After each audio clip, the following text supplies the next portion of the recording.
What did Christians used to fight about and kill about? What kind of Christian you should be? The 30 Years' War was a massacre between Christians. It was eventually decided in Europe only out of exhaustion. We can't go on doing this. We can't go on killing each other over different interpretations of the Bible. Some bits of that do survive in Northern Ireland in our own day, in a different form. Not that different, but that's where it comes from. In America, there were so many different kinds of Christian that it was decided it has to be a state compromise. No one will ever rule for one sect. It's impossible. No one possesses the entire knowledge, even of these dictated texts, one of which God only speaks Hebrew, and in the other one of which God only speaks Arabic. And in all cases, there are discrepancies.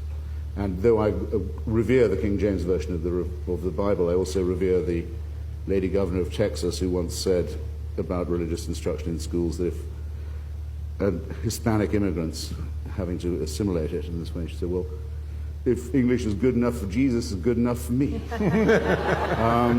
You see, in other words, the essential absurdity that what the Wahhabi clan, or sect rather, it'd be better to say, much better, I mean sect, yes, of Saudi Arabia, has its own version of the Quran, which is actually available now in the American prison system, which openly says that unbelievers, which means those who don't believe at all, or those who believe differently, Jews and Christians, are not people of the book, they're enemies.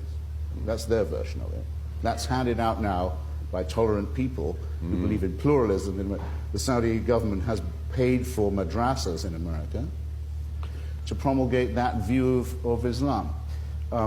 The Saudis sent envoys to Bosnia, where I was full scale for defending the Muslims of southern Europe from massacre by Christian and fascists of two kinds, Orthodox Greek fascists and Catholic Croat fascists, and Serbian Orthodox fascists. Yeah. They sent envoys to say, we're Muslims, we're with you. So the first thing, however, you'll have to do is destroy all your graveyards, which went back to the Ottoman era, because they're profane. We don't have gravestones. That's idolatry. So you can be happy in a way, we should be happy. There is a civil war in Islam now. That's what's going on. Yes, indeed, absolutely. It's not Islamism versus tolerance or versus Christianity, Judaism or Zionism. It's a civil war in Islam whereby a very ugly group of people hope to take over and restart the empire of the caliphate, so they're not anti-imperialist, and impose the Sharia, which means they're not pluralist.